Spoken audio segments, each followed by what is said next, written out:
All right, so here it is. It's going to be a quick little preview of the NFL Divisional playoffs coming up this weekend. So, yeah, you got another really good set of games, just like last weekend with the wild card. But I figured I'd do this video. I was just thinking, like, anytime I release a basketball video or even a baseball video, you'll see it in the comment section, like, do a video on the NFL. And obviously, the NFL is the most popular out of all major sports, so I understand it.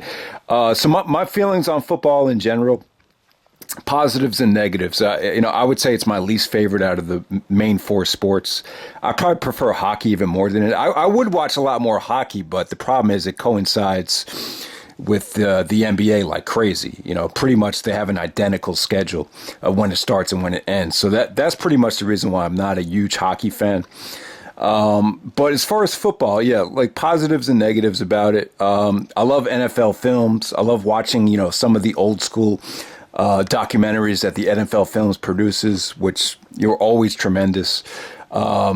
Anything involving analysis of the actual games, anything to do with the games, I'm cool with. My problem with the NFL is all the off the field stuff that it gets, from the protests to the domestic violence to guys being on drugs to guys holding out because they want to get paid.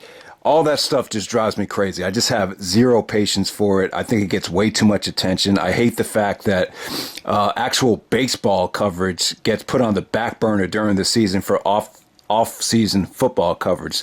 That's part of the reason why I'm not as high in the NFL as other people. But when it comes to the playoffs, when it comes to great quarterback play, when it comes to, guys getting it done on the field, the NFL can be great. And without it, other problem is too many commercials. I think the football games, more than any other sport, they seem to always be like the actual games just seem to not flow as well because of the constant got to go to another commercial. So that's part of the reason why. But yeah, I mean, for this weekend right here, let's just do a little short preview of the games. First game I'll talk about is the Indianapolis Colts and the Kansas City Chiefs. I think this is gonna be a great game right here. I actually like the Colts in this game, believe it or not. Let me start with the Colts first. Andrew Luck has had a great turnaround this season. Coming off of the shoulder surgery, there was rumblings about maybe he might not ever play again. But Luck is like 100% healthy. To me, I think he's the best quarterback in the league. I think he could, like when Aaron Rodgers is healthy, I think it's between Luck and Rodgers. But Luck to me is just, he's just a classic quarterback, man. I just feel like if you protect him, and he's gotten the protection this year, they've switched coaches. They brought in a better offensive line. They got guys in this offensive line that have, they gave Clowney and Watt a really tough time in the wild card game. And you just see how much more time Luck has this year as opposed to years past when he had a lacerated kidney and, there was just no protection at all. But when you got Luck as the quarterback, you got to, it's not as bad of a situation as Eli because Luck can definitely move out of the pocket. But it just shows you how deadly Luck can be when he's got guys that can body up, guys like Clowney and Watt on the offensive line. So without a doubt, man, I think the Colts just seem, they got off to a bad start. I think they start off 1-5, just like the Giants. But sometimes, like when you see the Super Bowl winners, it usually it's about the team that's really hot. So I could see the Colts definitely taking this game. Kansas City kind of disappoints in the playoffs every year. I think Indianapolis actually came back and beat them in a wild card game. That crazy comeback. I think it was like 2013, around that time. But, the hot young stud is Patrick Mahomes for the Chiefs. Basically the kid looks like Steph Curry, but I think he beat Peyton Manning's touchdown record. I think he threw 50 touchdown passes this season. So the guy can move.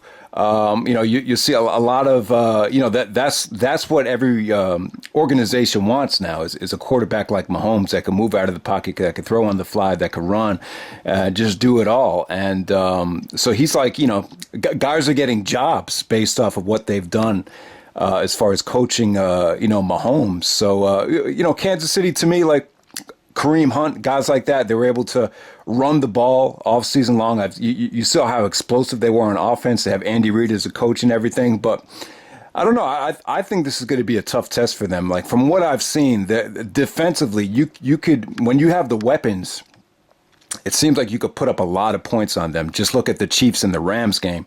I think the Rams won like 54-51. So, you can score on them. And when you have, weapons as deadly as Indianapolis with Luck, and then you got that guy Mack that could run, and then you got, Indianapolis has that great wide receiver as well. So I still like the Colts in this game because they have a deadly triple threat.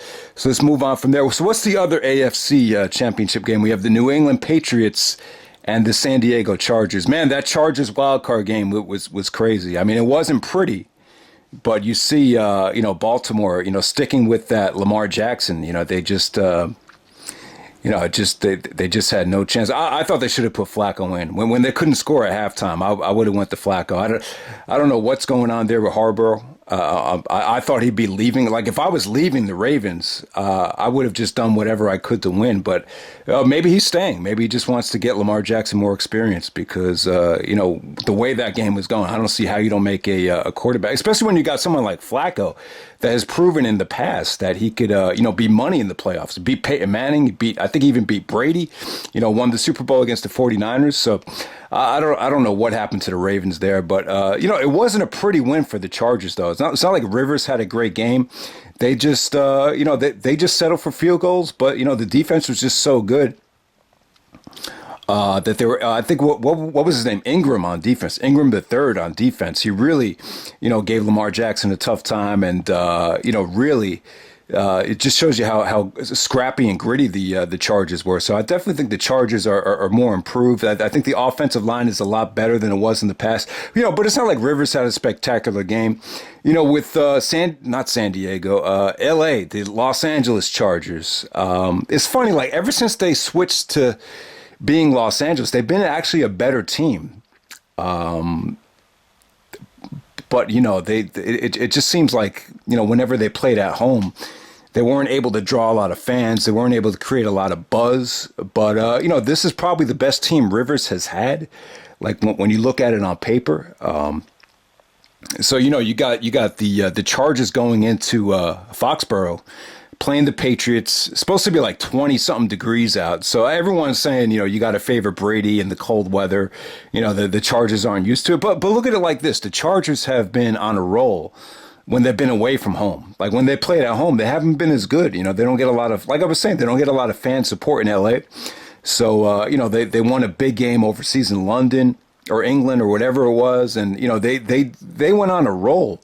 When they were on the road. They went like a month and a half without even coming back to L.A. So I like the Chargers on the road. I wouldn't bet it. I wouldn't bet on the Chargers, but I think this is going to be a closer game than what people think. I know a lot of people want to see Brady in the Super Bowl. Patriots are going to, Patriots are that money team in the AFC that everyone wants to see in the Super Bowl. So, but yeah, I'm hoping the Chargers win. I wouldn't bet on them. If I had to put money on it, I say, New England and Belichick, they're going to have the Chargers scouted because, let's be honest, like the Chargers, even though they won that game in Baltimore, they weren't impressive.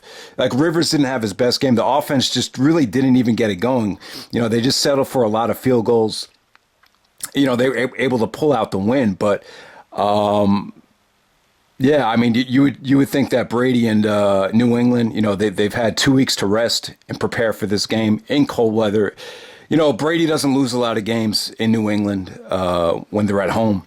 So, so I'm going to say the Patriots going to win this game. But I hope I'm wrong, though. I'd be really happy for Phillip Rivers if he was able to, get the Chargers to the Super Bowl, because this guy's probably one of the most underrated quarterbacks in the league. I know he was traded for Eli Manning, back in the day and everything, but Rivers hasn't gotten the press that he deserves, and really he's had a remarkable career, considering how old he is and his longevity. So we'll see what happens there. So let's move on to the NFC playoffs. We'll start with the Los Angeles Rams taking on the Dallas Cowboys. There's a lot at stake in this game.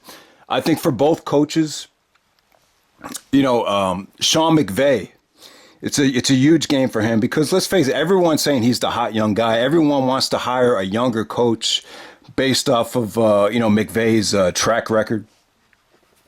But I bet you a lot of you guys probably don't know this, but his grandfather was a huge figure in the NFL, so that's why McVay, kind of, he's got an insane memory from what I hear. But let's face it, he had it in. Is basically what I'm trying to say. So, but there's a lot at stake for him. It's a copycat league. Everyone wants to find the next McVay. But if McVay loses this game, you're gonna just say what has he really won? You got 2 years in a row when he's eliminated in the playoffs for the first game. So, a lot at stake for him. A lot at stake for Jason Garrett as well. I think he's probably going to be fired. Everyone's been calling for the Cowboys to fire this coach forever. And, apparently him and Jerry Jones are really, really big friends. And so I don't know. But I would say that there's a lot at stake, because, the Cowboys defense, it's as hot as it's been in years. I think this is the best Cowboys, defensive line that we've seen in quite some time. This is how I feel about the Cowboys. I like to watch them play. I think Dak is a good quarterback. I don't think he's great. You can see that the offensive line, it's not as, powerful as it was a couple years ago when Dak had that amazing rookie year. So I don't think Dak's been as good because of the offensive line. Zeke is a monster. I still think Ezekiel Elliott is a monster. So I'd definitely be worried about him. I actually give the Cowboys the edge defensively, but this Rams team, they're kind of coming in a little bit cold. They haven't been, they were kind of the story of the league. Up until that classic game on Monday night when they played the Chiefs, but. I don't think Gurley's been as healthy. He's missed the last couple games. Goff hasn't been as good. They haven't played as well. They've had some bad losses. I remember the loss they had to the Bears. So they haven't been as explosive lately. They've proven up against a good defense that they can be stopped. And if you remember the Kansas City game, you could obviously score on them. I know they got some, MVP candidates on the defensive line. But, hey, the bottom line is you just don't know where you're going to get with this team right now. It's been a tale of two different halves. The first half of the season they were incredible. They were unstoppable. But they lost to the Saints, lost to the Bears. It seems like they haven't been able to beat the elite defensive teams. So I think this game could go either way, and I think there's a lot at stake for both coaches. But they're in Los Angeles. And you know what? I'll tell you this. Like the more I think about it, this is going to be a split crowd. I think you're going to get a lot of Dallas fans and a combination of Los Angeles fans. So, I think you're going to hear the Los Angeles Coliseum sound a lot like, the Cowboys Stadium for real. I really think so. So I don't think home field advantage is necessarily going to play a big part in this game. If I had to bet money on, I'm still going to bet for the Rams. I just think the Rams are such a great offense, and they've just had such a great year. The quarterback advantage, I still give it to Goff because I think Goff has a better arm. I think he's more on the money as far as executing the big throw when the money's on the line. I'm not a huge Dak fan. I could definitely see his limitations if he doesn't have elite protection. So I'm still going to go with the Rams. All right, so the final game for the NFC. Let's go with the the New Orleans Saints. Going up against, who they playing? The Philadelphia Eagles. Oh, my God. And I can't believe the Eagles are actually in this game with, Nick Foles doing it again, the backup quarterback. This is going to make for an interesting situation because I don't think Carson Wentz is not, it's not like he's as injured as he was last year. He just has, basically he just has a minor break in his back. But he probably... if they need him, he'll probably be able to play. If the Eagles are sucking when you get to halftime, I wouldn't be surprised if they put Wentz in the game. I think Wentz will be actually ready to play. So it'll be really interesting if, I'm hearing that, even if Foles does win the championship again for the Eagles, that Wentz is coming back no matter what. And Foles is just going to be the backup or, he's going to sign somewhere else. He's going to get at least $20 million no matter what at this point. So, So yeah, it still seems like the Eagles are going to go with Wentz, but it should just be really interesting to see how they handle it this season. But I think the luck is going to run out for Foles. I mean, that was a huge win that they had in Chicago. They got very lucky there with the guy missing the field goal at the end of the game. But yeah, man, I know the Eagles. They're pretty much on the same level as they were last season. It's just a little bit weaker in every area, just a little bit weaker offensive line, a little bit weaker in the secondary, a little bit weaker just everywhere. But they're still a good team, though. I mean, they've still, they've proven that, they're still hot right now. But, to me, like from the outside looking in, I just feel like the Saints have been the best team in the league. They put an amazing offense. Drew Brees has had a pretty good offensive line for years now. But, the Saints finally got good defensively. They got some of the best wide receivers in the league. And I just think out of all these teams, like the Chiefs, the Rams, all these hot teams that have, look at the top 3 or 4 teams in the league. What separates them is the veteran quarterback. And the Saints have that in Drew Brees. And when you put that kind of protection around Brees, with that kind of level of wide receivers, I just think the Saints are probably the most well-rounded team in the league. I know they lost to the Cowboys and everything like that. That's I think a lot of people jumped off the bandwagon during the Cowboy game. But that just shows you how dangerous the Cowboys can be defensively. That game was all about defense. They just played incredible in that one game. But bottom line is, I just think the Saints, you look at some of the big wins that they got this year.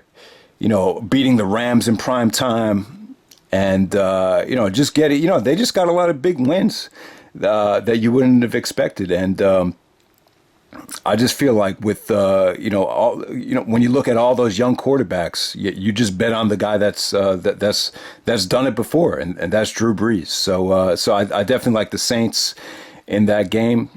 So I think it'll be the Saints and the Rams, Patriots and the Colts. And I think the Colts are going to get to the Super Bowl. So I'll say Andrew Luck and the Colts go up against Drew Brees and the Saints. So that's what I'm seeing as the Super Bowl right now. And I'm actually liking the Saints to win. I think the Saints have been the best team all year long. Didn't know how good they were going to end up being when they played the Giants earlier on. But just some quick thoughts on the Giants. It was just an awful, start for them. Once I found that they were bringing Flowers back to be on the offensive line, I was like, oh, here we go again. I mean, what would make them think that keeping Flowers would have made any type of drastic change to the offensive line? They waited until the Cowboy game to cut him. By that point, they were already 0-2.